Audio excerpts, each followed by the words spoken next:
आज की वेबिनार का टाइम हम लोगों ने ऐसा रखा हुआ था कि आज शुरुआती अच्छी न्यूज़ के साथ हुई है। तो अभी-अभी जो प्रेस रिलीज़ आई है, उसके अकॉर्डिंग जो ड्यू डेट है जीएसटी 9 और 9 सी, सबसे पहले तो वो एक्सटेंड हो गई है। लेकिन एक्सटेंड होने का मतलब ये नहीं है कि हम लोग अब आराम से बैठ जाएँ, सोचे अब तो 3 महीने का टाइम मिल गया, चलो बाद में देखेंगे। तो अभी भी हम लोगों को फाइल तो करनी है, क्योंकि देखो अल्टीमेटली एज़ अ प्रोफेशनल हमें भी एक टास्क है तो खत्म करनी है। अब उसको खत्म करेंगे तो कुछ अगले साल का शुरू करेंगे। अब पहले वाले साल में अटके रहेंगे तो कैसे चलेगा? बाकी जितने भी इश्यूज़ हैं, जितने भी प्रॉब्लम्स हैं, वो सब रिज़ॉल्व करने के लिए आज आशु जी हमारे साथ में हैं और आपकी तरफ से मैं उनसे क्वेश्चंस करूँगी। आपके जो भी क्वेश्चंस हैं, वो भी आप चैट के थ्रू पूछ सकते हैं। तो प्रोग्राम के बीच-बीच में या जब भी मेरे को लगेगा कि काफ़ी सारे क्वेश्चन इकट्ठे हो रहे हैं, मैं आप लोगों के क्वेश्चंस भी टेक अप कर लूँगी और जो रिपिटिटिव क्वेश्चंस हैं, उसको डेफिनिटली हम लोग टेक अप नहीं करेंगे। तो आशु जी, सबसे पहले शुरुआती गुड न्यूज़ के साथ हुई है। मैं इसको गुड न्यूज़ पूरी तरह से नहीं मानूँगा।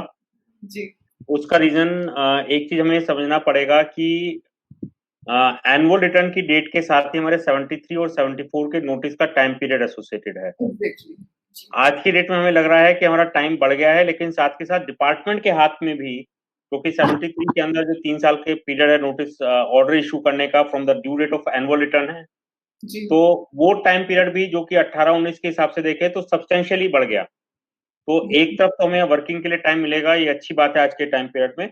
साथ के साथ डिपार्टमेंट को भी आज 2 साल बाद, 2.5 साल बाद जब नोटिस इश्यू करने होंगे, तो उनको भी एक एक्स्ट्रा टाइम मिल गया, जो कि कल की डेट में मेरे को लगता है एक प्रॉब्लम खड़ी करेगा लोगों के लिए। जी। तो इस बार की जो एनुअल रिटर्न थी, जैसे कि हम लोग स्टार्टिंग से बोल रहे थे कि थोड़ी-सी डिफरेंट थी फर्स्ट ईयर से। फर्स्ट ईयर से डिफरेंट इसलिए थी कि फर्स्ट ईयर में कोई भी स्पिल ओवर इफेक्ट नहीं था और मुझे लगता है सबसे ज़्यादा हॉट क्वेश्चन अगर कोई है एनुअल रिटर्न के लिए इस वक़्त, तो वो है स्पिल ओवर इफेक्ट का। जहाँ पे किसी भी कारण से पुराने टाइम का भी डेटा था, इस ईयर का भी डेटा है, पुराने ईयर का डेटा इस ईयर में आया, इस ईयर का डेटा अगले ईयर में चला गया, राइट? और पुराने डेट का आईटीसी हमने अब लिया, अब का आईटीसी हम लोग आगे लिया, फिर आईटीसी पिछले साल का हमने कुछ रिवर्स किया, फिर इस साल का आईटीसी कुछ अगले साल रिवर्स किया। तो एक काफ़ी कॉम्प्लेक्स सिचुएशन है। मैं बोलूँगी सिचुएशन इतनी कॉम्प्लेक्स नहीं है। प्रॉब्लम ये है कि शायद रिटर्न में उसको कहीं पे कुछ मैनेज करने का तरीका नहीं है, वही सबसे ज़्यादा कॉम्प्लेक्सिटी क्रिएट कर रहा है। तो सबसे पहले आशु जी एक क्लैरिफिकेशन भी दिया उन्होंने बीच में कि आपको इसी-इसी साल की जो वैल्यूज़ हैं उनको कंसीडर करना है। बट मुझे लगता है उसके बाद भी ना कन्फ्यूज़न है। मतलब इस साल की ही वैल्यू को कंसीडर करना है, इसका मतलब क्या है? इसका लिटरल मीनिंग क्या है? वो समझना थोड़ा-सा मुश्किल हो जाता है। जैसे मान लो इस साल की टर्नओवर है, तो जिस साल की जो मैंने टर्नओवर रिपोर्ट की है रिटर्न में, वो तो मैंने अलग रिपोर्ट की होगी क्योंकि उसमें तो मैंने तो पिछले साल का भी इफ़ेक्ट लिया होगा, कुछ कम किया होगा, कुछ ज़्यादा किया होगा, कुछ अगले साल का किया होगा। तो मैं आपसे यहाँ पे क्लैरिटी चाहती हूँ कि एक जो अभी रिटर्न फाइल कर रहे हैं, उनको क्लैरिटी आई कि मुझे एक्चुअली लेनी क्या है फिगर? इसको मैं थोड़ा-सा पहले एक ये समझने की कोशिश करते हैं जी। कि जो हम बेसिकली हमारे पास रिकॉर्ड्स क्या-क्या अवेलेबल हैं। जब हम अगर 18-19 की बात करें या 17-18 की बात करें, तो एक तो मेरी बुक्स ऑफ अकाउंट्स हैं। जी। बुक्स ऑफ अकाउंट्स मतलब मैं बोलता हूँ फाइनेंशियल ऑडिटेड रिजल्ट्स अगर ऑडिट हुआ है तो। जी। उसके अलावा हमने अपने रिटर्न्स फाइल किए हैं जीएसटीआर 1 और जीएसटीआर 3 भी। जी। तीसरा हमारे पास स्पेसिफाइड डॉक्यूमेंट्स हैं, यानी कि tax invoice, bill of supply, debit note, credit note, receipt voucher, ये सारे डॉक्यूमेंट्स हैं। अब ये प्रॉब्लम अराइज क्यों होती है? ये प्रॉब्लम इसलिए है कि अगर हम फाइनेंशियल रिकॉर्ड्स की बात करें तो 18-19 का सारा डाटा हम 31 मार्च 2019 की बैलेंस शीट में ही दिखाते हैं। जी। इट डजंट हैपन कि 18-19 का डाटा 19-20 में चला जाए या 17-18 का डाटा 18-19 में आ जाए। वो अगर होता भी तो स्पेसिफिकली हम प्रायर पीरियड अटेम्प्ट की तरह उसको अलग से शो करते हैं, but that becomes an exception. But हम जब जीएसटी रिटर्न्स की बात करते हैं तो it is not exception, it is a general trend. Hmm, hmm. General trend क्यों है? जब अगर हम 17-18 की बात करें तो 1 जुलाई 2017 को जीएसटी इंप्लीमेंट हुआ, हुँ, तो हुँ। ऐसा नहीं है कि 17-18 का डाटा सिर्फ 17-18 तक था। जी। 17-18 का डाटा, यानी कि डाटा के मतलब है कि जो हमारा ट्रांजेक्शन 17-18 को पर्टेन करते थे, कोई सेल या कोई परचेज या कोई भी ट्रांजेक्शन जो मैंने 17-18 को किया था, वो हो जी। सकता है कि मैंने 17-18 के जीएसटीआर 1 3 में दिखाया हो, या हो सकता है 18-19 के जीएसटीआर 1 3 में दिखाया हो। दैट मीन्स 17-18 में सिर्फ पॉसिबिलिटी थी कि अगले साल के रिटर्न में डाटा दिखाया गया हो। ये पॉसिबिलिटी नहीं थी कि 17-18 के रिटर्न में पिछले साल का डाटा हो, क्योंकि जीएसटी आया ही 1 जुलाई 2017 से था। बिल्कुल। जब हम 18-19 के अंदर आते हैं तो 18-19 के अंदर बैकवर्ड और फॉरवर्ड दोनों तरह के ट्रांजैक्शंस इंपैक्ट करते हैं। बिल्कुल। दोनों तरह के ट्रांजैक्शंस कौन-कौन से हो गए? कुछ 17 जो अभी हमने डिस्कस किया कि 17-18 के ट्रांजैक्शंस हो सकता है, और हो सकता है क्या हुआ है मैक्सिमम जगह पे कि 17-18 के ट्रांजैक्शंस मैंने मार्च 19 तक के अपने जीएसटीआर 1 और जीएसटीआर 3 में दिखाए, जी। प्लस 18-19 के ट्रांजैक्शंस को हमने 19-20 के रिटर्न्स में दिखाया। बिल्कुल। जो मैंने ट्रांजैक्शंस 18-19 के 19-20 के रिटर्न्स में दिखाए जीएसटीआर 1 या 3 में, उसके लिए तो जीएसटीआर 9 के अंदर स्पेशल है टेबल नंबर 10, 11, 12 और 13 कि अगर कोई भी ट्रांजैक्शंस जो कि मेरे 18-19 को पर्टेन करता है, लेकिन मैंने 1 अप्रैल 2020 ऑनवर्ड्स अपने रिटर्न्स में दिखाया है पर्टेनिंग टू 18-19, मैं उसको अगर आउटवर्ड सप्लाई से रिलेटेड ट्रांजैक्शन है तो टेबल नंबर 10 और 11 में दिखा दूंगा, इनपुट टैक्स क्रेडिट से रिलेटेड ट्रांजैक्शन है तो टेबल नंबर 12 और 13 में दिखा दूंगा। अब प्रॉब्लम कहां पर अराइज हो रही है? प्रॉब्लम अराइज हो रही है कि 17-18 का कुछ डाटा मैंने 18-19 के जीएसटीआर 3B और 1 में फाइल किया, उसके लिए कोई अलग से जीएसटीआर 9 में कॉलम नहीं है, तो उसका मैं क्या करूं? तो उसके लिए हम लोगों ने पहले से वही स्टैंड लिया हुआ था, और जो प्रेस रिलीज एक इशू आई है मेरे ख्याल से 9 अक्टूबर 2020 को, उसमें भी उन्होंने वही कहा है। उसका मतलब क्या है? देखिए, उसका मतलब क्या है, मतलब कि जो हम 18-19 का जीएसटी 9 भर रहे हैं, तो हम उसमें 18-19 के ही टर्नओवर को दिखाएंगे। जी। बेसिकली कल की डेट में जब जीएसटी डिपार्टमेंट ऑडिट करेगा 18-19 का करेगा, तो 18-19 की डाटा का ही करेगा। That he will not be doing, the department will not be doing of 17-18। तो इसका मतलब क्या है? एक एग्जांपल लेके समझते हैं। मान लीजिए कि एक 100 रुपए की इनवॉइस मेरी 17-18 की छूट गई थी, जो कि मैंने मार्च 2018 तक नहीं दिखाई। मैंने वो 100 रुपए की इनवॉइस अपने इंक्लूड कर ली टर्नओवर में, अपने 3B में लेट्स से अगस्त 2018 में। ओके। अब मान के चलते हैं कि मेरा सारी चीज बाकी टैली करती है, मेरा जो 18-19 का एक्चुअल टर्नओवर है लेट्स से 1000 रुपीज है। अगर मैं 100 रुपीज को इंक्लूड ना करूं, मेरी बुक्स ऑफ अकाउंट्स में 1000 रुपीज है, मैं 1000 रुपीज के ऊपर टैक्स पे करूंगा, लेकिन जीएसटी लॉ की परमिशन मेरे को मिली हुई है कि मैं अपने फ्यूचर जो अपने आगे के रिटर्न से कुछ छूट जाता है तो उसमें दिखा सकता हूं। तो मैंने मार्च 18 के 100 रुपए का टर्नओवर जो छूट गया था, वो अगस्त 2018 में 100 रुपए अपने जीएसटीआर 3B में रिफ्लेक्ट किया और उसके ऊपर टैक्स पे कर दिया 18 रुपए एक्स्ट्रा। अगर मैं अगर 18-19 के एक्चुअल ट्रांजैक्शन की बात करूं, तो let's say actual transaction 1000 rupees का था, उसके ऊपर 180 रुपए का टैक्स था, लेकिन मैंने 100 रुपीज को टैक्स दिखाया 3B में अगस्त 18 में, और उसके ऊपर 18 रुपीज का टैक्स अलग से पे किया। जब मैं जीएसटीआर 3B कंपाइल करता हूं 18-19 की, और मैं मान के चलता हूं कि मेरा 1 और 3B में कोई गैप नहीं है, 18-19 में इस तरह की पोजीशंस कम है जहां पे 1 और 3B में गैप हो, मैं मान के चलता हूं कि मेरे 1 और 3B मैच करते हैं, जब मैंने 1 में दिखाया है तभी 3B में दिखाया है। जब मैं 18-19 के अपने 3B को डाउनलोड करता हूं और उसको कंपाइल करता हूं, तो उसमें 1100 रुपए का टर्नओवर आता है, और टैक्स आता है 180 रुपीज प्लस 80 रुपीज, यानी कि 198 रुपीज। जबकि एक्चुअल में मेरा ट्रांजेक्शन जो है वो 1000 रुपीज का है और टैक्स 180 रुपए के हैं। तो यहां पर जो मेरी अंडरस्टैंडिंग है, इन माय हम्बल ओपिनियन, जब हम जीएसटीआर 9 18-19 का कंपाइल करेंगे तो हम 1000 रुपीज को रिफ्लेक्ट करेंगे, 1100 रुपए को रिफ्लेक्ट नहीं करेंगे। That is the first point. That means हम 100 रुपए को कार्व आउट कर देंगे जो कि 17-18 को पर्टेन करता है। तो होगा क्या कि जो सिस्टम जनरेटेड 9 आएंगे उसके अंदर 1100 रुपए आएगा टेबल 4 के अंदर। अगर हम मान के चलते हैं आउटवर्ड टैक्सेबल सप्लाई है, B2B सप्लाई है, तो 100 वहां पर 1100 रुपए आएगा, उसको हम 1000 रुपीज कर देंगे, यानी कि वहां पर आउटवर्ड सप्लाई में 100 रुपए का डिफरेंस आ जाएगा। प्लस जो कंट्रोलिंग टेबल है इन सब चीजों की, वो है controlling table, table number 9। Table number 9 के अंदर बेसिकली टैक्स पेबल है और टैक्स पेड है through cash and through ITC. तो वहां पर टैक्स पेबल जो आ रहा होगा that will be coming 198 automatically, and tax paid की कॉलम में भी आ रहा होगा, लेट से पूरा पूरा कैश के थ्रू पे हुआ था तो 198। तो यहाँ दो चेंजेस हमें करने पड़ेंगे जो मेरी ओपिनियन में व्हाट वी आर सजेस्टिंग। मैं पहले अपने टर्नओवर को 1100 रुपए से 1000 रुपीज पर टेबल 4 के अंदर ले जाऊंगा। टैक्स पेड को हम चेंज नहीं कर सकते, टैक्स पेड को हम 198 से 180 पर कर देंगे, जो डिफरेंस बचेगा अब यहाँ पर डिफरेंस बचेगा टैक्स पेबल और पेड में। पेड में आएगा 198, पेबल में आएगा 180 रुपीज। जो 18 रुपए का डिफरेंस है, ideally that should match with table number 9 of 1718। और अगर हमारा 9C अगर हम फिल कर रहे हैं, अगर ऑडिट का केस है, तो हम इस डिफरेंस को, इस रिकंसिलेशन को अपने ऑडिट रिपोर्ट में as an annexure can attach and can explain कि एक्चुअल में इस साल का ट्रांजेक्शन 1000 रुपीज है, जिसके ऊपर मैंने 180 रुपए का टैक्स पे किया है। 18 रुपीज पिछले साल को परटेन करता है, which is matching my table number 10 of GSTR 9 of 1718। अच्छा, अपना एक बहुत इंपॉर्टेंट क्वेश्चन है। दो चीजें हैं। पहली चीज तो ये कि फॉर्म के अंदर जो चीजें जहां ऑटो पॉपुलेट होके आनी चाहिए, एक्चुअली हमें नहीं पता है कि वो क्या चीज कैसे रीड करने वाले हैं। तो जो पिछले साल का भी डेटा जहाँ पे ऑटो पॉपुलेट होके आना चाहिए था, एक्चुअली में वो नहीं आया। वो एक प्रॉब्लम है।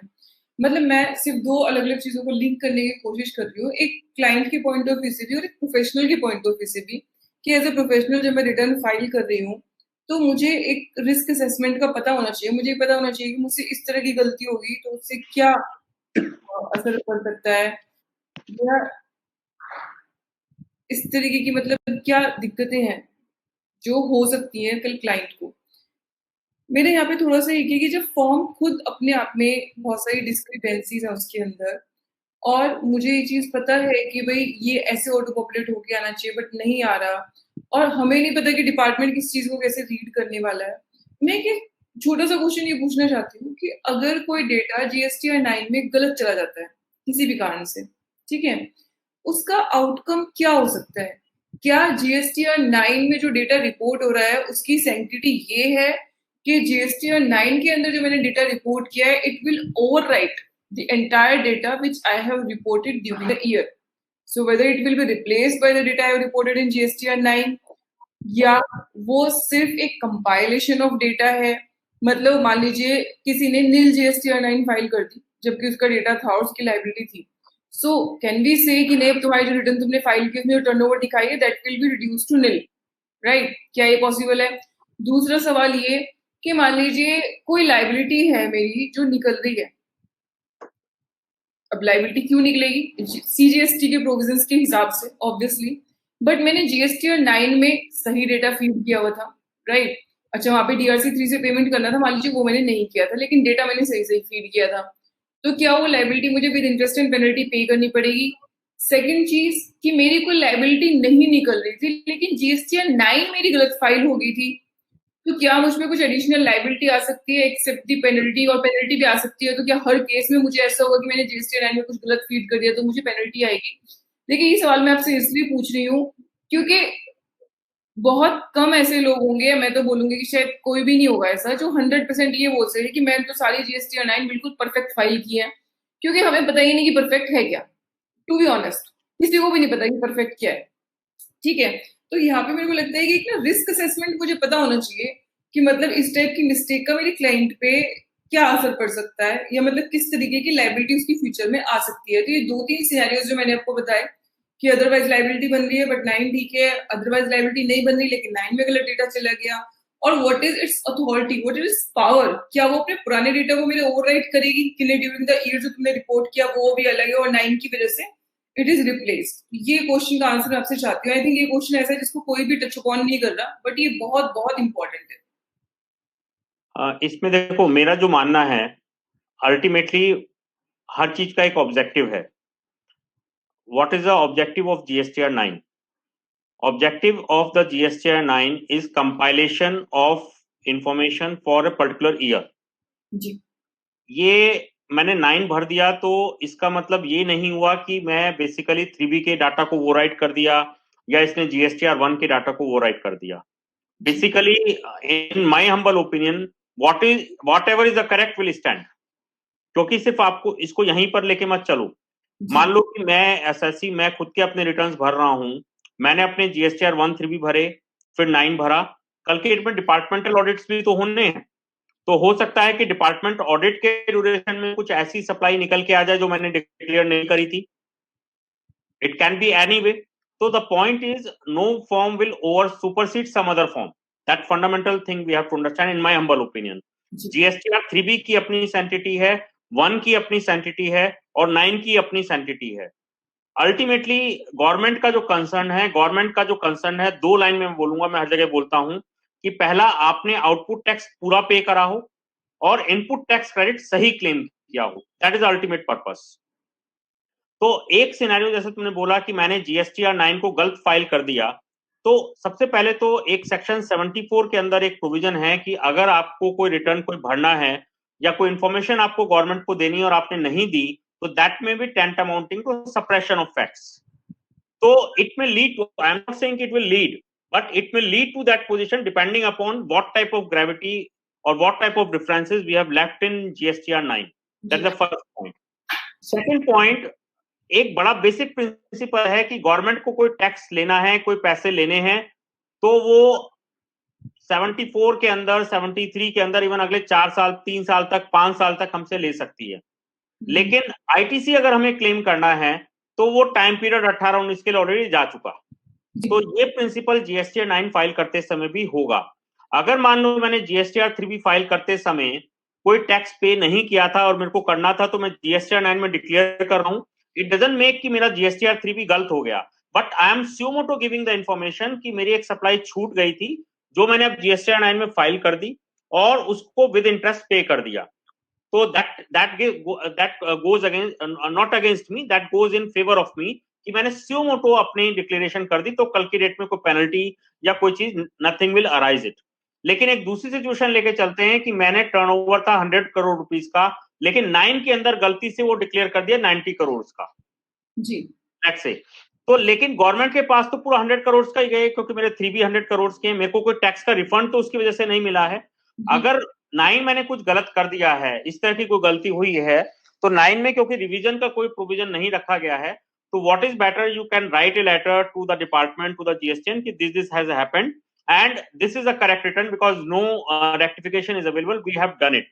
सो बेसिकली अगेन मैं रिपीट कर रहा हूं कि ना तो 9 सुपरसीड कर रहा है 3B को और GSTR 1 को, इट इज की बाद में कौन सी इंफॉर्मेशन फाइल हो रही है। बेसिकली अगर हम जनरल प्रैक्टिस में भी देखें, मैंने तुमसे आज एक इंफॉर्मेशन ली और 5 दिन बाद तुमने कुछ मेरे को दोबारा information the, it is suppose कि जो तुमने बाद में इंफॉर्मेशन दी है, you have considered the earlier information. So that means अगर आपने कुछ 9 के अंदर अपने 1 और 3B से इंफॉर्मेशन को चेंज किया है, in general parlance it will be treated कि you have considered the change scenario, और आपने कुछ छोड़ दिया था या कुछ ज्यादा ले लिया था, उसको आपने 9 में रेक्टिफाई कर दिया। तो I think we have to see it as a complementary to 1 and 3B, not as a superseding to GSTR 1, 3B or other returns. जी आई थिंक ये बहुत ही इम्पोर्टेंट आंसर है उन सब लोगों के लिए जो 9 को लेके बहुत परेशान है। और मैंने एक जनरल टेंडेंसी देखी है, मतलब एक थॉट प्रोसेस है जो सबके अंदर चल रहा है, उनका एक ही टेबल 8 के अंदर अगर कोई गैप आ रहा है, whether I am required to pay tax for it. और ये क्वेश्चन लास्ट ईयर में सबसे ज्यादा लोगों ने, जिन्होंने मुझे आज तक क्वेरी के लिए कॉल किया है, आई थिंक सबसे ज्यादा लोगों ने जो मुझसे सवाल पूछा है वो ये कि टेबल 8 के अंदर मेरा डिफरेंस आ रहा है, whether I am required to make the payment of tax. ये भी एक थोड़ा सा मिसकंसेप्शन है कि टेबल हम जब GSTR 9 फाइल कर रहे हैं तो क्या उसके किसी मिसमैच की वजह से मुझे टैक्स पेमेंट की लायबिलिटी आएगी। यहाँ पे मैं चीज बोलूंगी कि हम लोग कुछ ज्यादा ही प्रोसीजरल एस्पेक्ट को उसकी देख रहे हैं, और स्पेशली जब मुझे पता है कि खुद फॉर्म अपने आप में इनकम्प्लीट है।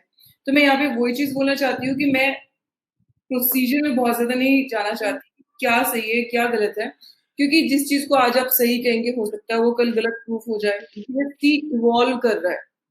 और अगर किसी ने कंजर्वेटिव व्यू लेते हुए, मान लीजिए लास्ट ईयर जब ऑडिट किया हो तो उन्होंने बोला हो कि नहीं भाई इंटरेस्ट ग्रॉस पे मांग रही है गवर्नमेंट, तो आपने अगर कंजर्वेटिव व्यू के साथ में तब तक जो इवॉल्वमेंट हुआ था प्रोसीजर्स का, उसके हिसाब से आपने लिखा हो कि हाँ ठीक है कैलकुलेशन बनाई होगी, इतना इतना आपको ग्रॉस पे बैठता है। लेकिन आप देखेंगे तो इसी साल आपका सिनेरियो बिल्कुल चेंज हो चुका है। जैसे रिसेंटली अगर आप एक एडवांस रूलिंग देखेंगे जहाँ पे कि बिल्कुल ही वेल सेटल्ड प्रिंसिपल, पहले की 2-3 एडवांस रूलिंग ऑलरेडी बोल चुकी थी कि जो लाइसेंसिंग ऑफिस है आपका वो कोई सप्लाई नहीं कर रहा और उसको कोई सेपरेट एंटिटी नहीं माना जाएगा। लेकिन एक नई एडवांस रूलिंग आई जिसने बोला कि नहीं। अब क्या होता है कि जब इस तरह की एडवांस रूलिंग आती है, वैसे तो उसकी बहुत ही लिमिटेड एप्लीकेबिलिटी है, but as a professional specially जब हम लोग ऑडिट कर रहे हैं और स्पेशली जब हम बिल्कुल सेम सिनेरियो में, सेम एनवायरनमेंट में, same type of entity, same type of taxable person, the people, उनका ऑडिट कर रहे हैं, तो कहीं ना कहीं हम उसका असर या उसका रेशो अपने दिमाग पे लाए बिना हमारे लिए काफी मुश्किल हो जाता है उस चीज को करना। और अगर हम बिल्कुल इग्नोर कर देंगे क्या लीगल प्रेसिडेंट अब तक इवॉल्व हुए हैं, तो जीएसटी के केस में तो गलत भी हुआ, क्योंकि जीएसटी में अभी तक हमारे पास बहुत ज्यादा कुछ है नहीं हाथ में चीजों को इंटरप्रेट करने के लिए। तो यानी जो भी सोर्स है हमारे पास इंटरप्रेट करने की, we are suppose to use it. तो ये एक बहुत इंपॉर्टेंट चीज है कि हमें जीएसटी 9 को इस नजरिए से देखना है कि जो हमारे प्रोविजंस है पहले जीएसटी के, हमारी फर्स्ट ड्यूटी होनी चाहिए कि उसके हिसाब से हमारी क्या लायबिलिटी बैठती थी। अगर कुछ एडिशनल था तो आप उसका इसके साथ पेमेंट कर दो, अगर कुछ एडिशनल नहीं था तो जो सही सही इंफॉर्मेशन है वो आप वहां पर दे दो। ये मैं आपको क्लियर करना चाहती हूँ। जो आशु जी ने भी कहा, जीएसटीआर 9 की वजह से आपको एडिशनल लायबिलिटी अगर आ सकती है, एक जनरल पेनल्टी की आपने कोई गलत इन्फॉर्मेशन दी है, तो वो तो आपको जीएसटीआर 3 भी गलत फाइल करने पे भी आ सकती है। आप लोगों ने जीएसटीआर 3 भी सबने बिल्कुल परफेक्ट फाइल की है। आई थिंक शुरू में बहुत सारे लोगों से गलती हुई है, अभी भी होती है। जीएसटीआर 1 में हमसे बहुत सारी गलतियां होती हैं, और जहां पे मुझे रिटर्न को एडिट करने का राइट ही नहीं है। जीएसटीआर 3 भी मान लो मुझसे क्लेरिकल एरर हो गया, मेरे को पता भी चल गया फाइल करते ही, लेकिन मैं उसको एडिट कर ही नहीं सकती, मैं चाह के भी नहीं कर सकती। तो ऐसे में मेरे को तो लगता है कि इन सब रिटर्न पे अगर कोई इस तरह की पेनल्टी लगती भी है कि आपने गलत इन्फॉर्मेशन दी है क्लेरिकल एरर्स के लिए, तो ऐसे केसेस बहुत ही कम होने चाहिए, रेयर ऑफ द रेयर्स, जहाँ पे ऑलरेडी कोई फ्रॉड डिटेक्ट हो गया है और जहाँ पे आपको पता ही चल गया है कि टैक्स पेयर का इंटेंशन तो फ्रॉडुलेंट है ही। अब किसी ने मान लीजिए फर्म इनकॉर्पोरेट इसलिए कर रखी है कि उसको आईटीसी के बिल काटने हैं, तो वहां पे इस तरह की चीजें, जो इस तरह की पेनल्टी वो एड ऑन हो सकती है बाकी सब चीजों के साथ। लेकिन जो जेन्युइन टैक्स पेयर है, मतलब it's my very personal view, very humble view, कि उस पे एटलीस्ट इस तरह की पेनल्टी नहीं लगाई जानी चाहिए अनलेस एंड अनटिल आपको एक्चुअली में दिख नहीं रहा है कि भाई मतलब ऐसा कुछ आपको प्रूफ, आपके पास कोई रीजन टू बिलीव नहीं है कि हाँ उसका जो इसका पर्पस था वो कुछ टैक्स को इवेड करना ही था। तो यानी कि हमें भी रिटर्न फाइल करते हुए इस चीज का ध्यान रखना है कि हमें उस पर मतलब पीएचडी करने की जरूरत नहीं है, क्योंकि एक्चुअली में डिपार्टमेंट ने भी उस पर पीएचडी नहीं किया। They are also not sure about so many things. तो ये जीएसटी 9 का जो मेन दो इंपॉर्टेंट क्वेश्चन थे, एक तो ये कि आपको इसको लेना कैसे है। हम लोग ना बिल्कुल पोर्टल के प्रोसीजर में लगे हैं कि हम इसको फाइल कैसे करें, लेकिन आपको ये भी देखना है कि मुझे इसका मैग्नीट्यूड कितना है और मुझे इसको कितना सीरियसली लेना है। मतलब सीरियसली का मतलब मैं बिल्कुल नहीं कह रही कि आप इसमें गलत डेटा फिल कर दो, लेकिन हमें उसके लिए इतना नहीं करना है कि हम लोग बिल्कुल उसके ऊपर पीएचडी करें, क्योंकि डिपार्टमेंट की साइड से फॉर्म की जो कंस्ट्रक्शन है, जो फॉर्म का पूरा लेआउट है, दैट इज डिफेक्टिव, और इसमें कोई दो राय नहीं है। अगर आप टेबल नंबर 8 देखोगे, टेबल नंबर 8 इज डिफेक्टिव। बहुत सारी चीजें जो वो स्किप करती है, जो आपको बताने का मौका ही नहीं देती, आपको डिस्क्लोज करने का मौका नहीं देती, तो वहां पे हमारे पास कोई चारा भी नहीं है। तो अब जीएसटीआर 9 को लेके ही मैं आशु जी से लास्ट क्वेश्चन जीएसटीआर 9 का, इसके बाद we will also stress upon 9C, क्योंकि 9C में और 9 में सबसे बड़ा फर्क ये है कि 9C मुझे बताने का अधिकार देती है। It's a two way communication, वो मुझे बताती है कि अच्छा डिफरेंस आ रहा है तो क्यों आ रहा है, जस्ट मेंशन द रीजन। लेकिन 9 मुझे रीजन बताने का अधिकार नहीं देती, और बहुत सारे केसेस में मतलब सिर्फ एक इंडिकेशन मिल सकता है, लेकिन डेफिनेटली उससे कुछ भी काफी जगह पे रिजल्ट नहीं आएगा। तो आशु जी, अब डेटा मैंने अपने करंट ईयर का ही दे दिया कि ठीक है भाई मेरे को जो इस साल का डेटा था वो। अब यहाँ पे टर्नओवर की तो चलो कोई बात नहीं है, टर्नओवर तो मेरी इस साल की थी, मैंने टेबल 4 में डिक्लेयर कर दी कि मेरी करंट ईयर की टर्नओवर इतनी इतनी थी। यहाँ पे मैं आपसे दो क्वेश्चन पूछूंगी। पहली चीज तो ये कि टर्नओवर में मेरे को अपना मेरा करेक्ट डेटा क्या है, what is my correct data. क्या करेक्ट डेटा वो है जो मैंने सप्लाई में एंटर किया है। मैं अपने जो हमारे अभी ऑडियंस है उनके बेनिफिट के लिए आपको अलग से एक सेग्रीगेशन बना के दे रही हूँ, ताकि उनको डिफरेंस भी समझ में आए कि मैं करेक्ट डेटा को इस तरीके से स्ट्रेस अपॉन क्यों कर रही हूँ। क्या करेक्ट डेटा वो है जो एक्चुअल में ट्रांजेक्शन हुई है, वो आपने रिटर्न में फाइल किया नहीं की मुझे नहीं पता, आपने फाइनेंशियल्स में उसको सही रिकॉर्ड किया है नहीं किया, आपने ऑडिटेड फाइनेंशियल्स से मुझे नहीं पता। मुझे सिर्फ इतना पता है कि आपने जो ट्रांजेक्शन एंटर की, क्योंकि जीएसटी की लेवी फाइनेंशियल्स में दिखाने पे या रिटर्न में दिखाने पे नहीं आती। जीएसटी की लेवी जिस दिन आप सप्लाई की कॉन्ट्रैक्ट में एंटर हो जाते हो, जिस दिन आप सप्लाई करते हो, उस दिन आपके ऊपर लेवी आ जाती है। उसके बाद प्रोसीजर है, आपसे कोई इनवॉइस कटने से रह गया, आपसे कुछ बुक होने से रह गया, आपसे कुछ रिटर्न में फाइल होने से रह गया, आई डोंट थिंक कि जीएसटी लॉ उसको कंसिडर करता होगा। तो यहाँ पे ये चीज बहुत जरूरी है कि what is my correct data. ये मैं इसलिए भी पूछ रही हूँ कि एक स्पेसिफिक केस में ऐसा भी हुआ कि जहाँ पे हम लोगों ने जीएसटीआर 1 जब चेक की फाइनेंशियल से, तो बिल्कुल भी मैच नहीं कर रही थी। तो हमें लगा कि ठीक है, फाइनेंशियल्स का data is the final data, audited financials है तो हमें वो कंसिडर करना चाहिए। बट जब हम लोगों ने उस समय क्वेश्चन दिमाग में आया कि ऐसे कैसे हो सकता है कि एक भी रिसिपिएंट ने इनको कभी बोला ही नहीं कि भाई हमारा आईटीसी ठीक रिफ्लेक्ट नहीं हो रहा, क्योंकि ऐसा कुछ हुआ नहीं, उन्होंने कभी अमेंड ही नहीं किया जीएसटीआर 1 को।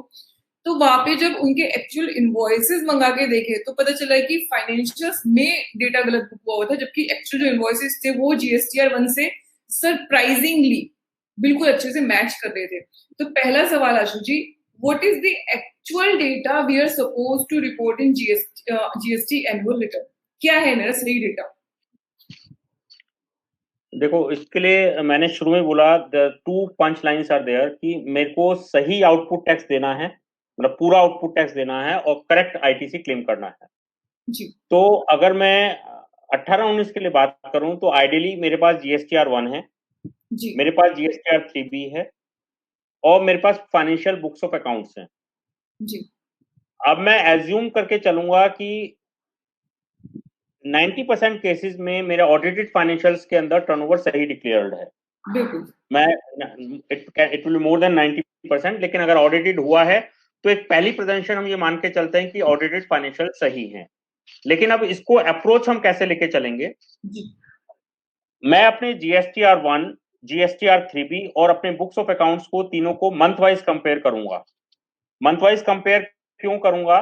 मंथ वाइज कंपेयर करने का पर्पज ये है कि मेरी लायबिलिटी मंथ वाइज है, जी तो अगर मेरा किसी महीने में ऊपर नीचे भी हुआ है तो कल के डेट में मेरी इंटरेस्ट की लायबिलिटी भी आएगी। बिल्कुल इस कंपैरिजन को करके सबसे पहले मेरे को ये डिसाइड करना होगा what is my actual turnover.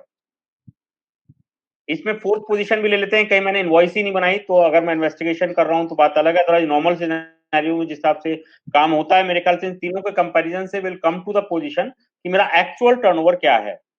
अब मेरे को जो एक्चुअल टर्नओवर है वो अपने, अगर मैं टैक्सेबल टर्नओवर की बात करूं तो टेबल 4 और टेबल 5 में नॉन टैक्सेबल टर्नओवर को टेबल 5 में दिखाऊंगा। तो जी दैट मींस अगर 1 सही है तो 1, 3B सही है तो 3B, और अगर बुक्स ऑफ अकाउंट्स का सही है तो जी वो। अब यहाँ पर हमें एक चीज ध्यान रखनी पड़ेगी, हमारा पर्पस क्या है 9C का। 9C का पर्पस है कि जीएसटीआर 9 और 9C के बीच, जब बुक्स ऑफ अकाउंट्स के बीच का जो टर्नओवर डिफरेंस है वो मैं 9C में दिखाऊं। तो अगर आइडियली मैंने 1 और 3B सही फाइल किए हुए हैं और उससे टर्नओवर मेरा सही रिफ्लेक्ट हो रहा है, that I will be showing into my GSTR 9। और उसकी वजह के बाद अगर मेरा बुक्स ऑफ अकाउंट से कोई डिफरेंस है टर्नओवर का तो I will be explaining into my GSTR 9C, क्योंकि कई सारे रीजन ऐसे हैं जहां पर 9 और 9C के बीच में डिफरेंस आएगा ही आएगा। फॉर जी example, sale of fix assets. जब मैं फिक्स एसेट्स की सेल करता हूं तो उसके टर्नओवर को मैं अपने बुक्स ऑफ अकाउंट्स में अकाउंटिंग पॉलिसी के हिसाब से अपने ब्लॉक से हटाता हूं। दैट मींस अलग से वो रिकॉर्ड नहीं होता कई बार, और जबकि मैं जीएसटी के अंदर उसको अलग से पूरा इंक्लूड करूंगा। मेरा रूल 33 के रिम्बर्समेंट्स, मेरी पॉलिसी कई जगह पे है कि मैं उसको टर्नओवर में भी दिखाता हूं, एक्सपेंस में भी दिखाता हूं। मेरे जीएसटी बुक्स के टर्नओवर का पार्ट बनेगा लेकिन मेरे जीएसटीआर 1 के टर्नओवर का पार्ट नहीं होगा। तो coming specifically to your question, मैं जो अपना एक्चुअल टर्नओवर जीएसटी के हिसाब से जिसके ऊपर टैक्स पे होना है वो मैं अपने टेबल नंबर 4, 5 के अंदर दिखाऊंगा, और उसके ऊपर अगेन मैं टेबल नंबर 9 पर जाऊंगा। एक चीज हमें ध्यान रखनी पड़ेगी कि जीएसटीआर 9 के अंदर डाटा जो ऑटो पॉपुलेट होके आ रहा है टेबल 4 और 5 का, वो जीएसटीआर 1 से होके आ रहा है। तो अगर कोई डाटा मेरा 1 और 3B का मिसमैच है तो वो डिफरेंस मैं जो डाटा को डालूंगा, फीड करूंगा, वो डिफरेंस वहां पर भी आ जाएगा। प्लस अगर कोई डाटा मैंने डिक्लेयर ही नहीं किया आज तक तो वो भी मैं उसके अंदर ऐड कर दूंगा। उसके कारण मैं टेबल नंबर 9 के अंदर जाऊंगा, अपनी एक्चुअल टैक्स कैलकुलेशन करूंगा। जितनी मैंने एडिशनल फिगर्स अपने टर्नओवर की डाली है उसकी वजह से मेरा 9 के अंदर टैक्स पेबल भी बढ़ जाएगा, और पेड को मैं चेंज नहीं कर सकता। पेबल और पेड के डिफरेंस को मेरे को डीआरसी 03 के थ्रू पे करना पड़ेगा। तो answer of your question is कि मेरा जो एक्चुअल डाटा है, जो मेरा जिसके ऊपर जीएसटी पे होना चाहिए, that should go into my GSTR 9, but I should have a backward working कि ये मेरा डिफरेंस आ किस वजह से रहा है, क्या मेरे ऊपर इसके कारण इंटरेस्ट की लायबिलिटी आ रही है या नहीं आ रही है, and how I will be showing into my GSTR 9। तो एक बहुत इंपॉर्टेंट चीज जो आशु जी ने बताई, उन्होंने बताया कि सबसे पहली बात तो ये मुझे इसको मंथ टू मंथ चेक करना चाहिए। हम में से काफी लोग काफी जल्दी में जब एनुअल रिटर्न फाइल करते हैं तो हमें लगता है because it's annual kind of form, तो हम लोग उसको ना पूरा ईयर बेसिस पे डेटा लेके उसको चेक कर लेते हैं, क्योंकि मंथली रिटर्न फाइलिंग है। और हो सकता है कि आपने एक महीने का टैक्स पेबल था, उस महीने में दिखाया टर्नओवर, अगले महीने में दिखा दी, लेकिन इंटरेस्ट की लायबिलिटी आपकी तब भी बनती है। तो तो यानी कि ये चीज तो हमें नोट करके रखनी है कि हमें जो रिकंसिलेशन करना है वो मंथ टू मंथ बेसिस पे करना है कि जब से जीएसटी बना है कंपोजिशन डीलर को छोड़ के हमेशा हमारा टैक्स पेमेंट जो है वो मंथली रहा है आज तक। तो टैक्स पेमेंट की लायबिलिटी यानी कि मंथली बेसिस पे आती है और डिले करने पे इंटरेस्ट की भी लायबिलिटी आती है। तो ये तो हमारा फर्स्ट स्टेप हो गया। इसके बाद सेकंड स्टेप ये है कि एज एन अगर आपको ऑडिट भी करना है स्पेसिफिकली, सिर्फ एनुअल रिटर्न है तो चलिए हो सकता है कि आपकी लायबिलिटी थोड़ी सी वहां पे कम है, लेकिन अगर आपको ऑडिट भी करना है तो आपके लिए ये बहुत जरूरी है कि आप एक बार फाइनेंशियल्स को भी चेक करें और मेरे ख्याल से सैंपल बेसिस पे कुछ इनवॉइसेस को और कुछ वैरायटी ऑफ ट्रांजैक्शन, अलग अलग लेजर्स की कुछ वैरायटी ऑफ ट्रांजैक्शन की इनवॉइसेस को भी हमें देखना चाहिए। ऐसे तो ऑडिट हो चुका है तो हमारी उतनी लायबिलिटी नहीं बैठती है, लेकिन फिर भी as a GST auditor at least just to check कि जो ट्रांजैक्शन फाइनेंशियल्स में आज तक फाइनेंशियल्स के हिसाब से ठीक ठीक रिकॉर्ड होती थी, हो सकता है कि जीएसटी आने के बाद उसकी उस सही रिकॉर्डिंग शायद उतनी ठीक नहीं बैठ रही हो। तो वो भी हमें एक सैंपल बेसिस पे चेक करना चाहिए, कुछ नंबर ऑफ इनवॉइसेस अलग अलग ट्रांजैक्शन के और कैसा उन्होंने उसको रिकॉर्ड कर रखा है अपने फाइनेंशियल्स के अंदर। और अगर वो आपके हिसाब से मैच करता है तो फिर आप उस पर कंप्लीटली रिलाई कर सकते हैं। मतलब आई थिंक प्रोसीजर तो ये होना चाहिए, बट जल्दी में आपको फाइल करना है तो एक अलग चीज है। अच्छा, अब दो चार कुछ अच्छे क्वेश्चंस हैं वो मैं एक बार टेकअप कर लेती हूँ। एक बहुत ही कॉमन क्वेश्चन है आशु जी, और ये हाँ जी। क्वेश्चन है आरसीएम का क्वेश्चन, रिवर्स चार्ज का क्वेश्चन, जिसने पिछले साल भी बहुत परेशान किया और जो इस साल भी बहुत परेशान कर रहा है और जिसपे बहुत ही डाइवर्स व्यूज हैं एक्सपर्ट्स का। इस पे मैं आपसे चाहूंगी कि एक आई विल से एक बहुत ही प्रैक्टिकल सा आंसर किस पॉइंट ऑफ व्यू से। मान लीजिए मैं उसको बोल दूं कि हाँ ठीक है ये रिवेन्यू न्यूट्रल है, तो क्वेश्चन तो आप समझ ही गए होंगे कि जो आरसीएम पे नहीं किया था पहले वो आपने बाद में पे किया। तो जो एज इट इज क्वेश्चन की लैंग्वेज में आपको उसमें बता देते हैं, RCM liability pertaining to financial year SVG का क्वेश्चन है। On 1819 not shown in the returns but paid in August 2020 can I claim the ITC of such RCM.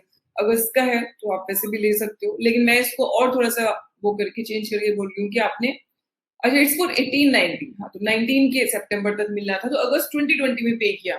वो कह रहे हैं कि जो place of supply sorry time of supply का जो प्रोविजन है वो डायरेक्टली नहीं बताता कि इसका टाइम ऑफ सप्लाई क्या है।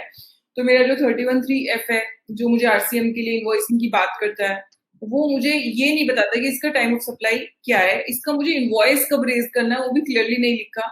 लेकिन अगर जनरल रूल के हिसाब से हम लोग देखें तो क्या हो सकता है, मैक्सिमम आपने जब गुड्स रिसीव होगी होंगी उसके आगे तो मुझे नहीं लगता है कि आप किसी भी प्रोविजन के हिसाब से देखो, अगर कोई प्रोविजन एकदम क्लियरली नहीं भी दिया तो भी अगर मुझे उसका एक अंदाजा लगाना है कि इसका क्या होना चाहिए, मुझे अगर एक इंटरप्रिटेशन लेनी है कि what should be the ideal, तो आप क्या लोगे, उसकी जो सिमिलर प्रोविजन है उन्हीं से तो आप बैकअप उठाएंगे ना। इसका मतलब ये तो नहीं है कि अगर नॉर्मल इनवॉइस की डेट गुड्स के मूवमेंट की है तो भाई आरसीएम वाले इनवॉइस की ज्यादा से ज्यादा उसकी रिसीट पे हो सकती है, क्योंकि आरसीएम के केस में जो टाइम ऑफ सप्लाई है वो उल्टा होता है, वो रिसिपिएंट के पॉइंट ऑफ व्यू से होता है क्योंकि टैक्स उसको पे करना होता है। लेकिन क्या ऐसा हो सकता है कि मैं इसको इस तरह इंटरप्रेट कर लूं कि जो आरसीएम वाला है उसमें तो अनलिमिटेड टाइम है, क्योंकि टाइम नहीं दिया तो आप कभी भी उसका इनवॉइस रेज कर सकते हो। अच्छा, यहाँ पे नॉट जस्ट कंसेप्चुअल बेसिस पे और द इंटरप्रिटेशन और द केस लॉ बेसिस पे, मैं ये प्रैक्टिकल बेसिस पे इसलिए बोल रही हूँ क्योंकि जब डिपार्टमेंट आपको नोटिस भेज के बुलाएगा तो वो कौन कौन से आर्ग्यूमेंट उस समय एक्सेप्ट करेंगे और कितने लोग उसके आगे किस लेवल तक के लिटिगेशन में जा पाएंगे, वो भी एक इम्पोर्टेंट क्वेश्चन है। जब हम कंसल्ट कर रहे होते हैं तो हमें उसकी कैपेबिलिटी भी देखनी होती है कि कहाँ तक वो फाइट कर सकते हैं, कितना बड़ा अमाउंट है, कितना उसको वॉल्यूम है, वो सब चीजें भी चेक करनी होती है। तो सबसे पहले आप ये बताइए आशु जी कि आपको क्या लगता है कि जो पुराना आरसीएम है क्या मुझे उसका आईटीसी मिल जाएगा, और अगर मैंने ले लिया तो मुझे आगे किन किन दिक्कतों का सामना करना पड़ सकता है और कितनी ज्यादा मुश्किलें आ सकती है। इसके लिए मैं थोड़ा-सा पहले जो हमारा लीगल बैकग्राउंड है वो डिस्कस करूँगा। जी जब मैं आईटीसी क्लेम करता हूँ, तो आईटीसी क्लेम करने के लिए रूल 36 के डॉक्यूमेंट्स स्पेसिफाइड हैं। जी रूल 36 के अंदर कि आपकी टैक्स इनवॉइस, आपका डेबिट नोट, आपका क्रेडिट नोट, बिलो बिल ऑफ पेंट एंट्री जी और जी 5वां डॉक्यूमेंट है tax invoice raised under section 31(3)(f) self invoice जी जिसको हम बोलते हैं। जी लॉ के अंदर सेल्फ इनवॉइस नहीं है। इसके साथ लिखा हुआ है subject to payment of tax. जी तो बेसिकली मैं आरसीएम को दो कैटेगरी में बांटूंगा। पहला एक आरसीएम है, लेट्स से मैं एक जीटीए से सर्विस ले रहा हूं जो जीटीए जीएसटी में रजिस्टर्ड है। जी अगर वो जीटीए जीएसटी में रजिस्टर्ड है और मैं उससे कोई सर्विसेज ले रहा हूं तो इनवॉइस जीटीए मेरे को देगा, मेरे को इनवॉइस नहीं बनानी। जी दैट मीन्स वो जो इनवॉइस है वो इनवॉइस के बेसिस पर मैं subject to payment of tax claim करूंगा। उस केस में वो डॉक्यूमेंट जिस ईयर को पर्टेन करता है, मैं आईटीसी अगर बाकी कंडीशंस को पूरी करता हूं तो मैं आईटीसी क्लेम कर सकता हूं।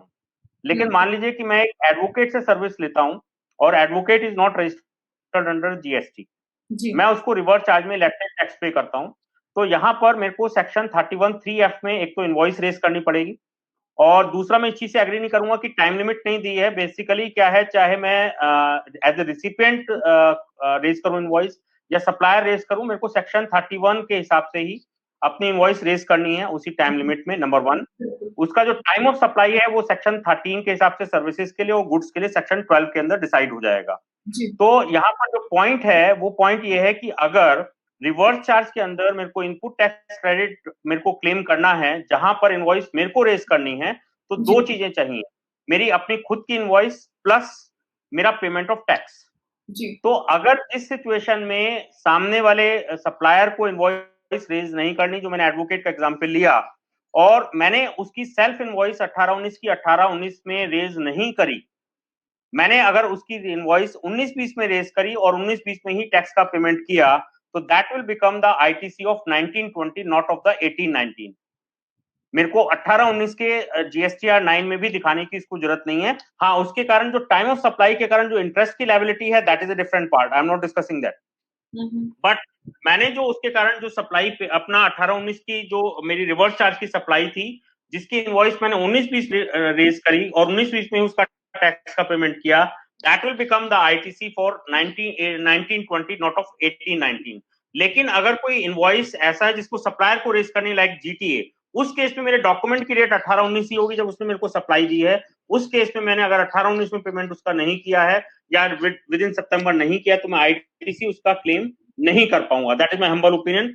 इस चीज को मैं सब्सटेंशिएट करता हूं, जो प्रेस रिलीज है, तो लीगल स्टैंडिंग नहीं है प्रेस रिलीज की, लेकिन जब हम प्रैक्टिकल लाइफ में केस डिपार्टमेंट से डील करते हैं तो कहीं ना कहीं डिपार्टमेंटल व्यू या एक सीबीआईसी का view is coming out of that. तो एक पॉइंट नंबर जी है प्रेस रिलीज का 3 जुलाई 2019 का जी, उसमें उन्होंने साफ साफ लिखा है, I am just reading out, many taxpayers have requested the clarification on the appropriate column or table in which the tax has to be paid on reverse charge basis for financial year 17-18 but was paid during the financial year 18-19. It may be noted that the payment was made during 18-19. The input tax credit of such payment of tax would have been availed in 18-19 only. That will be declared in annual return for 17-18 and will be declared for the annual return of 18-19. तो यहाँ पर what I wanted to make clarity, ये उसमें उन्होंने clarification दिया है, but इसमें मैंने in my humble opinion it is not case for all RCM, it is for the RCM where I have to raise the document, क्योंकि जीएसटी के अंदर जो डॉक्यूमेंट की डेट है दैट बिकम्स वेरी इंपॉर्टेंट। मेरे आउटपुट टैक्स मैंने late pay किया, उसके लिए मेरे पे टाइम ऑफ सप्लाई के हिसाब से इंटरेस्ट का प्रोविजन लग सकता है, लेकिन आईटीसी का जब मैंने जिस महीने डॉक्यूमेंट रेज किया है और जिस महीने मैंने पे किया, it becomes the ITC for that month for the purpose of RCM. That is my humble opinion in this regard. तो आशु जी, ये जो प्रेस रिलीज है वो आईटीसी लेने की बात कर रही है, मतलब आईटीसी एलिजिबिलिटी मुझे कब मिलेगी, इसका पेमेंट मुझे करना है, तो कह रही है कि तुमने जब तक, क्योंकि आरसीएम का तो जब तक मैं टैक्स पे नहीं करती मुझे उसका आईटीसी मिलता ही नहीं है, राइट? बट क्या हम इससे ये भी एक इंटरप्रिटेशन निकाल सकते हैं कि अगर मैंने लेट पेमेंट किया तो मेरे डॉक्यूमेंट की डेट, जिस डेट पे मैंने डॉक्यूमेंट रेज किया वो हो जाएगी? 16(4) की जो लिमिटेशन है टाइमिंग की, बेसिकली वो ये कहती है कि वो document which pertains to the previous financial year, word used is pertain. There is a very important question कि what is the meaning of that pertain? कोई डॉक्यूमेंट किस डेट को परटेन करता है? क्या वो उस डेट को परटेन करता है जब मैंने उसको रेज किया, चाहे मैंने उसको लेट रेज किया, या वो उस डेट को परटेन करता है जब लॉ के नियम के हिसाब से उसको रेज किया जाना चाहिए था? जैसे मान लीजिए एक इनवॉइस है, वो 31 मार्च तक रेज हो सकता था, लेकिन मैंने उसको मान लीजिए 30 जून को रेज किया। So what is the date of the document? जिस डेट को, किस डेट को परटेन करता है? वो डेट जब उसको एक्चुअल में रेज किया गया, या वो डेट जब उसको लीगली रेज किया जाना चाहिए था? In my humble opinion, it is the date when it is actually raised. क्योंकि जो किया जाने था that becomes very subjective issue. हाँ, आपने फ्रॉड किया है, कुछ किया, that becomes altogether different things. But normal way में it is all when you have actually raised the document. Because आप सारे आपको सारे सिनेरियोज को सिंक्रोनाइज वे में देखना पड़ेगा कि जहां अगर मैं लेट कर रहा हूं तो उसके लिए मेरे पास इंटरेस्ट और पेनल्टी के प्रोविजंस हैं, लेकिन जब मैं सेक्शन 16(4) की बात करता हूं, डेट ऑफ डॉक्यूमेंट, तो पीरियड, तो उसके लिए जिस डेट पर मैं डॉक्यूमेंट रेज कर रहा हूं, that becomes relevant, that is my humble opinion, that way okay. Raising of document becomes very important, किस डेट पे डॉक्यूमेंट रेज हुआ है। वैसे इस क्वेश्चन का एक और पार्ट भी था कि आने वाले कल में जिन लोगों ने इस तरह के आईटीसी लिए हैं, और काफी लोगों ने बड़े बड़े अमाउंट में लिए हैं, क्योंकि मोस्टली सभी ने उसको मिस कर दिया था, तो from the department point of view आपको क्या लगता है कि उनके लिए कितना मुश्किल होने वाला है इसको सस्टेन करना? देखो, उसमें तो ऑब्वियसली ये प्रेस रिलीज हमारे लिए फेवर है एक बहुत बड़ा। दो डिपार्टमेंट स्टेट वाले तो बोल देंगे सीधे सीधे, हमारा तो कोई प्रेस रिलीज है ही नहीं, practically this is going to happen, तो उसमें लीगल फाइट तो करनी पड़ेगी। It is not will be simple case, because यहाँ पर हमें इंटरप्रिटेशन अपना केस स्ट्रॉन्ग बनाना पड़ेगा, on what basis we are taking it. It will not be easy fight, but it is what I feel कि because of the press release and the structure of the law, things are in favor of the assessees, but department will not take an easy way that way. Okay. चलिए अब थोड़ा सा question इस पे जाते हैं। I think काफी अच्छी डिस्कशन हुई है इस पे, आईटीसी पे, और एक चीज जिससे आशु जी और मैं दोनों बिल्कुल 100% सहमत है कि आप उनको ले लो, लेकिन आगे के लिए प्लीज प्रैक्टिस यही बनाइए कि आप उसको जिस मंथ का है तभी उसको शो कीजिए, वरना आपके लिए आसान नहीं होगा। मतलब हो सकता है आपको मिल जाए, हो सकता है आपको नहीं मिले, लेकिन एटलीस्ट वो आपके लिए आसान नहीं होने वाला है। दोनों के जैसे डिपार्टमेंट को समझ आएगा, I mean they can raise the question, and फिर हम सब लोगों को पता ही है कि डिपार्टमेंट में सिंपल चीजों को प्रूव करना हमारे लिए कितना मुश्किल होता है। तो ईशांत का एक क्वेश्चन में ले शिफाली, तो मैं एक चीज इसमें ऐड करना चाहूंगा, not from GST point of view. जैसे हम जो आरसीएम की बात कर रहे हैं, बेसिकली जब जीएसटी से भी बियॉन्ड एक चीज है हमारी फाइनेंशियल्स। हमारे जो फाइनेंशियल्स हैं, they are suppose to made on the accrual basis, और एज एन ऑडिटर हम ही लोग कहीं ना कहीं उसको ट्रू एंड फेयर सर्टिफाई करते हैं।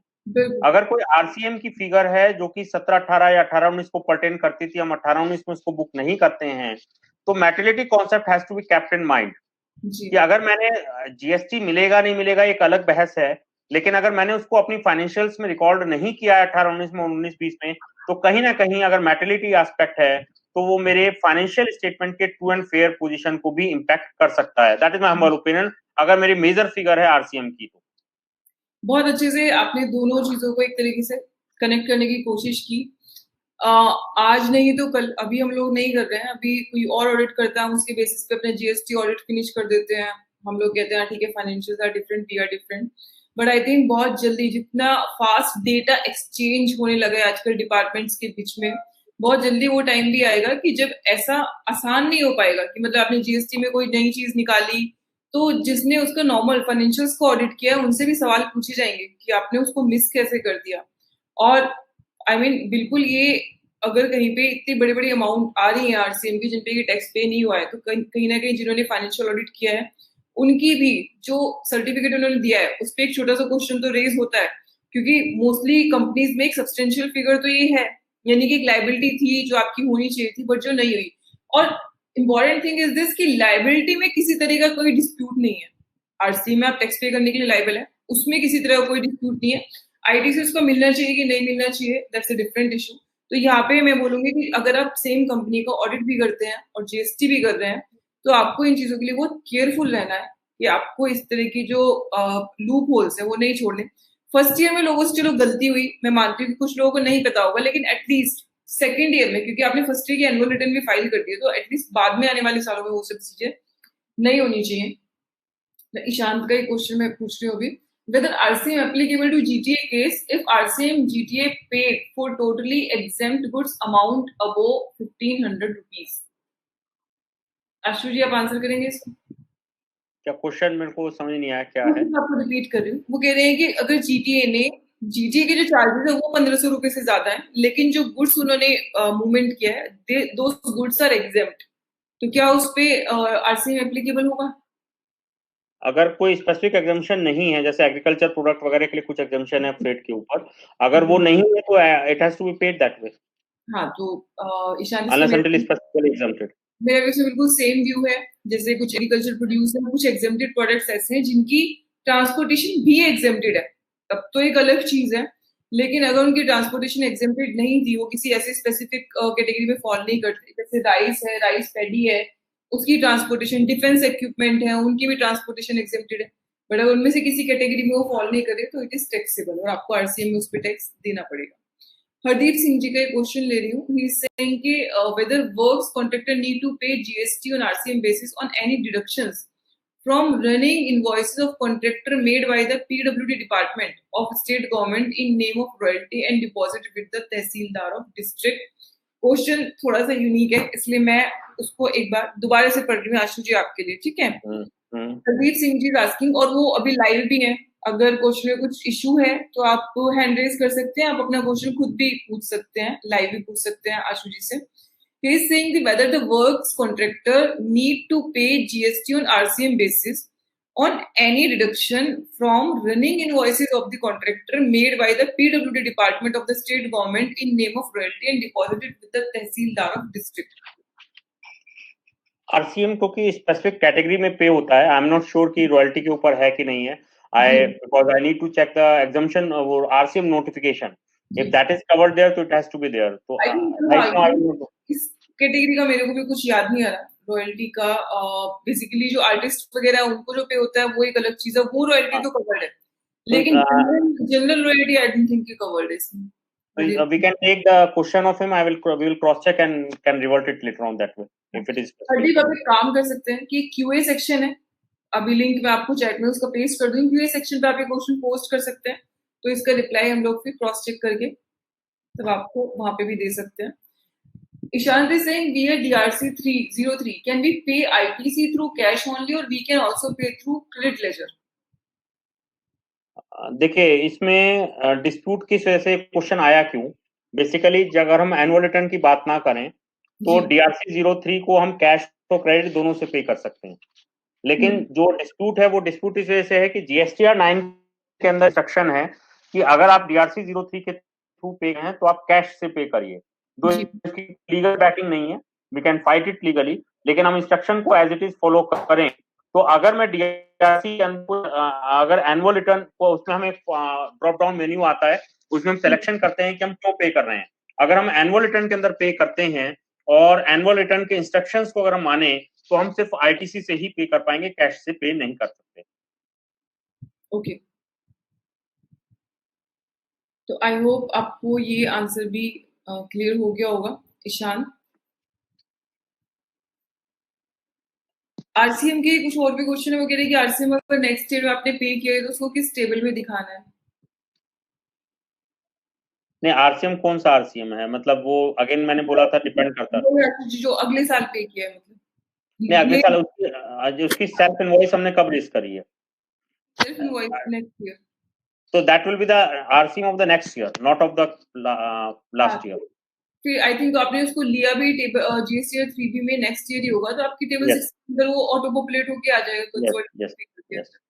Alright, we are also running a poll about this webinar, और आशु जी आपके लिए कॉम्प्लीमेंट है इसलिए मैं आपको बता रही हूँ। लेक सूजी सेइंग कि there is no question of poll, Ashu sir is my favourite and role model.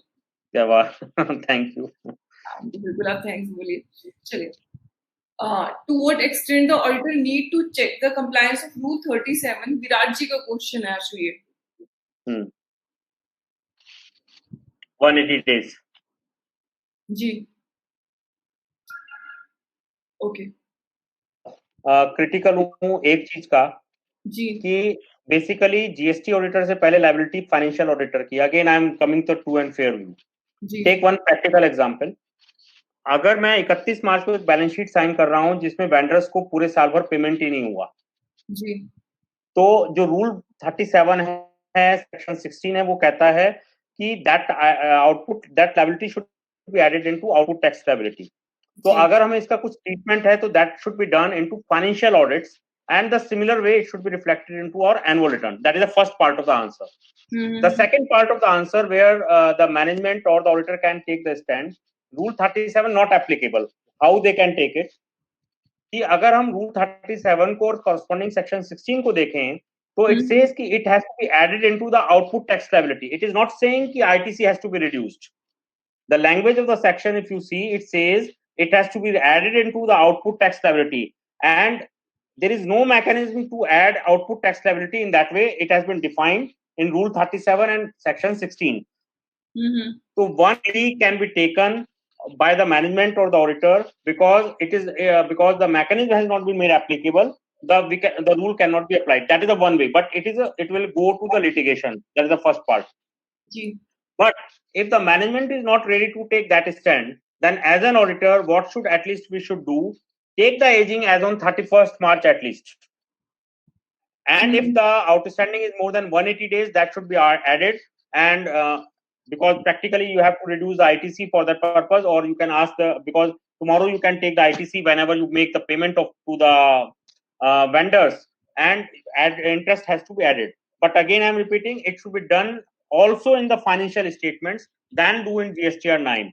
Because in my humble opinion, if we have not made the adjustment in GST in the financial statements, doing only in GSTR 9, tomorrow we are creating a problem where we are questioning our audited financials also. So that aspect has to be kept in mind. So again, I am just summarizing my points. Number one, just find out whether the management is intended to go into litigation or not. If the management is intended or can go for the litigation, take the proper declaration, proper disclaimers from the management why they have not applied Rule 37 during the financial year. But if the management is not ready or intending to go for the litigation, at least see the aging as on 31st March 2018 or 19, if we're talking for it 1919, and see if the compliance is not there, do that reversal and take the appropriate representation for management for the compliance of 180 days. Okay. Fair enough. काफी अच्छे से आशु जी ने आपको answer किया है विराट इस question का.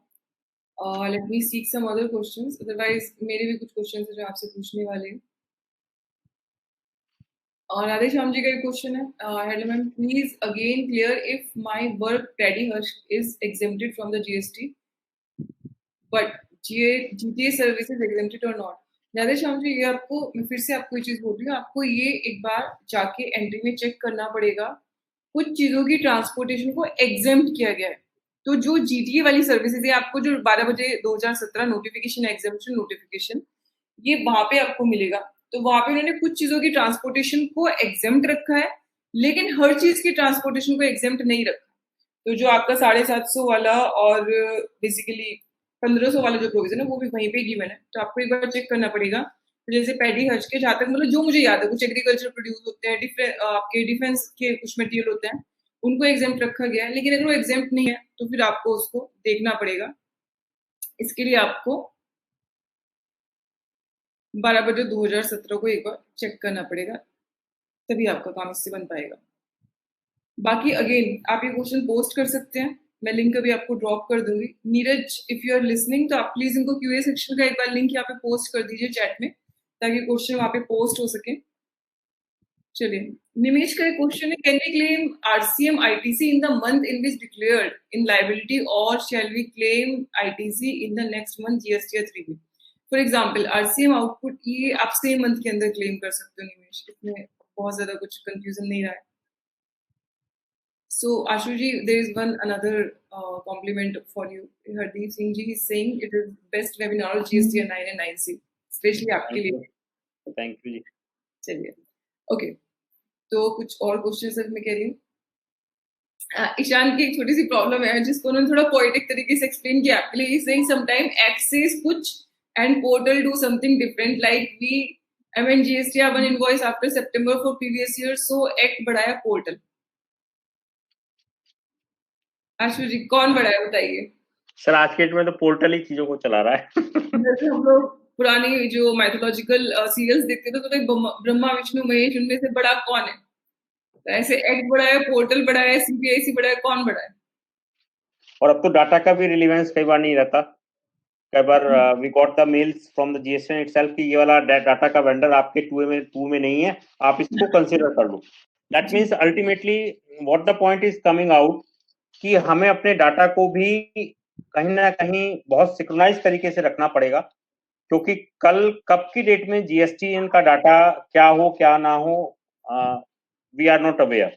जी तो what is my point, it is very serious point कि हम जो भी फाइल कर रहे हैं, जी जो भी डाटा फाइल कर रहे हैं, our data should be in our hand. We should not take in that way कि जीएसटीएन हमारे डाटा को कंपाइल कर रहा है. जी. सो यहाँ पे अशोक जी, अभी बाकी भी कुछ क्वेश्चन है, कुछ एक्सपोर्ट से रिलेटेड है, लेकिन ये मैं वो भी नहीं ले रही हूँ. सनी जी माइक ओपन करने के लिए रिक्वेस्ट कर रहे हैं. Neeraj, if you are listening to me, आप उनको एक बार ओपन करके उनको आप प्लीज बोलने दीजिए, उनको क्वेश्चन पूछने दीजिए.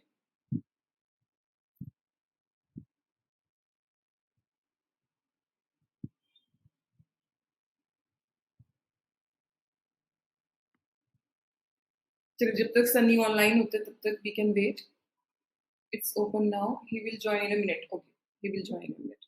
सो कुछ एक्सपोर्ट से रिलेटेड भी क्वेश्चंस हैं. मैं आपको ये बोलना चाहती हूँ कि जो हमारी सीरीज है इंटरव्यू फॉर्म में, क्वेश्चन आंसर फॉर्मेट में वेबिनार्स की, ये हमारी एपीएन टीम आपके लिए अब कंसिस्टेंटली लेके आएगी. तो हम लोग इसमें अलग अलग टॉपिक भी डिस्कस करेंगे. जैसे कुछ एक्सपोर्ट के क्वेश्चन मुझे दिखाई दे रहे हैं, तो एक्सपोर्ट के लिए we will do a completely different Yes. Webinar जिसमें एक्सपोर्ट से रिलेटेड. क्यों आशु जी? ठीक है ये ना? बिल्कुल दैट विल बेटर वे. इसी से रिलेटेड सारे क्वेश्चंस हम लोग पिकअप करेंगे. तो लाइक नेक्स्ट वीक या next to the next week हम लोग एक्सपोर्ट के ऊपर एक डेडिकेटेड वेबिनार करेंगे. इसमें एक्सपोर्ट रिफंड, रिटर्न से फाइल करने वाली चीज, कुछ कस्टम्स के प्रोविजन, उन सबसे रिलेटेड जितने भी इश्यूज हैं, we will discuss it in a separate webinar. तो अभी आप थोड़े से उस तरह के जो क्वेश्चन है वो आप क्वेश्चन बैंक में भी पोस्ट करके छोड़ दीजिए, तो उस समय हम उनको दोबारा टेकअप कर लेंगे. राजेश देशपांडे जी का एक क्वेश्चन में देख रही हूँ अभी. What about ITC be considered on cross billing from head office? Generally, financials are closed in August, September. So after completing the financial year, we are able to find out common expenses. So for the financial year 18-19, what should be the date for date of voucher? See, in my humble opinion, when we're talking for the cross charge, it is basically the services from head office to branch or branch to head office or vice versa. जी. And if it is not a specific service, it is generally in the nature of the continuous supply. When it is the nature of the continuous supply, and if we see the nature of the time of supply for the continuous supply, and time of raising the invoice of the time of continuous supply, it is dependent upon the agreement. What should be the standard, when the payment will be made, and other factors. So when it is a continuous supply of nature, then in my understanding, what should be done, a proper policy should be framed for the cross charge, how the cross charge will be calculated, what will be the timing of raising the invoice for that cross charge, and accordingly, in many of the cases, what stand we have taken based on the financial statement finalization, either in the month of September or October, invoice for the cross charge for the last financial year is raised, because that timing can be framed, but that should be part of your board decision or a policy, so that, because every year you will be doing that way, so it will become the rotation for that point of view. So it is a policy matter, and in my humble opinion, it should be consistent throughout the years, and you can frame it and approve by the board, and accordingly you can raise the invoice accordingly. Okay. So Ashu ji, time हमारा लगभग over होने वाला है. Yeah. एक last question मैं आपसे पूछ रही हूँ. Yes. ठीक है. और ये सारे हमारे जितने भी टैक्स प्रोफेशनल्स हैं जो ऑडिट स्पेशली फाइल करें, उनकी तरफ से मैं आपको पूछ रही हूँ क्वेश्चन. और ये टेक्निकल नहीं है. मैं बोलूंगी कि ये मतलब सिर्फ आप एक्सपीरियंस से आंसर कर सकते हैं. आप टेक्निकली ये बुक पढ़ के इसको कोई आंसर नहीं कर सकता. ये एक एक्सपीरियंस वाले बंदा इसको आंसर कर सकता है, इसलिए आपसे पूछ रही हूँ. तो आशु जी बताइए कि अभी जैसे हम लोग ऑडिट साइन कर रहे हैं, ऑडिट रिपोर्ट्स हम लोग साइन कर रहे हैं. कुछ दिनों पहले जीएसटी काउंसिल की मीटिंग में ये भी उनके एजेंडा में था कि शायद वो अभी जो ऑडिटर के साइन वाली चीज है वो हटा देंगे और 9C सिर्फ एक रिकंसिलिएशन स्टेटमेंट बन के रह जाएगा. खैर वो एक दूसरी चीज है, मैं भी उसको बहुत ज्यादा नहीं डिस्कस कर रही हूँ. लेकिन अभी तो हमें फिलहाल करंटली जो सिचुएशन इसकी हमें वो साइन करना है. जिस तरीके से सिनेरियो चेंज हो रहा है, लाइक जीएसटी इज इवॉल्विंग. अभी कल तक कोई चीज डिसाइडेड लगती थी, लेकिन आज वो बिल्कुल चेंज हो जाती है. कोई टैक्स रेट कल तक कुछ और थी, इंटरप्रिटेशन चेंज हो जाता है, जैसे सैनिटाइजर्स के लिए हुआ, या आगे जाके मतलब एज एन ऑडिटर जब मैं आज अपनी ऑडिट रिपोर्ट बना रही हूँ, ड्राफ्ट कर रही हूँ, तो उसमें क्या डिस्क्लेमर या क्या क्लॉजेस मुझे इंक्लूड करने चाहिए जो फ्यूचर में मुझे सेफगार्ड कर सके, ताकि जब प्रोविजंस में कुछ चेंज हो जाएगा. कल सुप्रीम कोर्ट ने कहा कि नहीं ये ऐसे होना था, कल सीबीआईसी ने रेट्रोस्पेक्टिवली कुछ चेंज कर दिया. How I can safeguard myself as an auditor कि भाई ये तो जो प्रोविजन मैंने उस हिसाब से दिया था जो उस डेट तक इवॉल्व हो पाया था लॉ के अंदर, और जो चीज उसके बाद इवॉल्व हो रही है, डिसाइड हो रही है, रेट्रोस्पेक्टिवली चेंज हो रही है, I am not responsible for that. तो इसको हम लोग किस तरीके से इंकॉर्पोरेट करें ताकि हम लोग सेफ्टी अपने लिए ला सके फ्यूचर में। शेफाली, अगेन मैं इस चीज के लिए थोड़ा सा बैकवर्ड जाऊंगा, backward in the sense GST audit से होने से पहले भी स्टैट ऑडिट हुआ है, and the question is very much relevant mainly for the stat audit.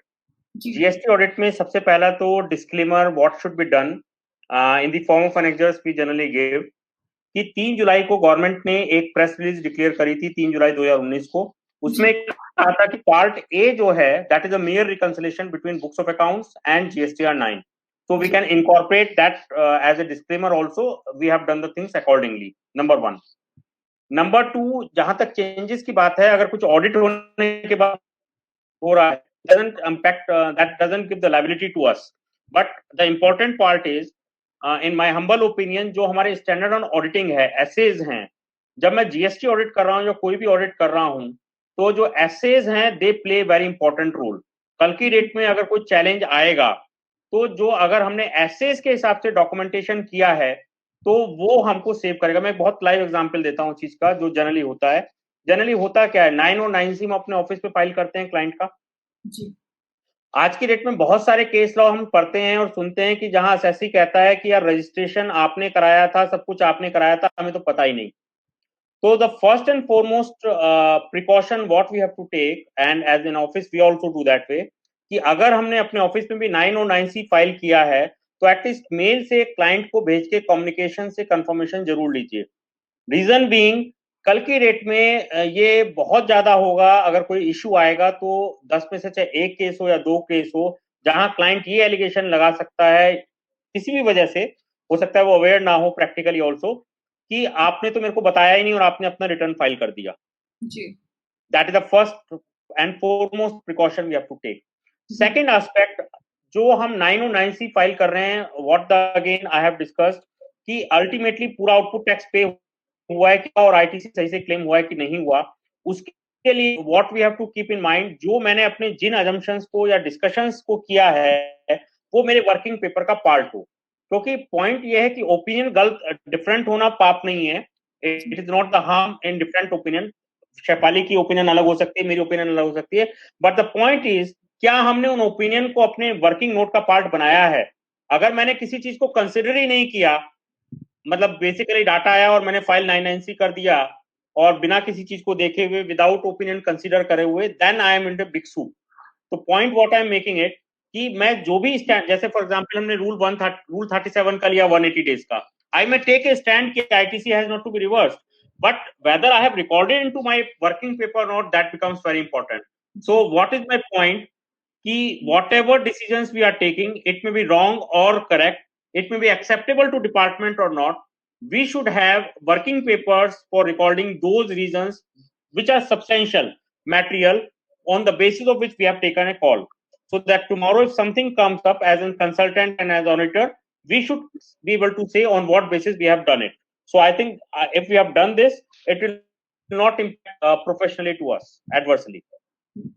So I think ये बहुत ही इंपॉर्टेंट क्वेश्चन है क्योंकि काफी सारे लोग 9 और 9C के लिए पीपल आर सेइंग कि आप लाइव डेमो दिखा दो 9 का 9C का। मैं यहाँ पे आप सब लोगों को ये चीज जरूर बोलना चाहती हूँ कि हमारा the first focus should be on conceptual clarity. Form file करना इज डिफरेंट, लेकिन कंसेप्चुअल क्लैरिटी हमारे लिए। और जैसे आशु जी ने कहा कि जब आप ऑडिट कर रहे हैं तो आपको एसएस को भी कंसिडर करना है, लेकिन हम लोग को ना एक्चुअली फॉर्म की ड्राफ्टिंग इस तरीके की हमारा जो 100% फोकस है वो उसके सिर्फ रिकंसिलिएशन पार्ट पे खत्म होकर रह जाता है, क्योंकि ये मैच करना, ये मैच करना, ये अमाउंट यहाँ से लाना, वो अमाउंट वहां से लाना।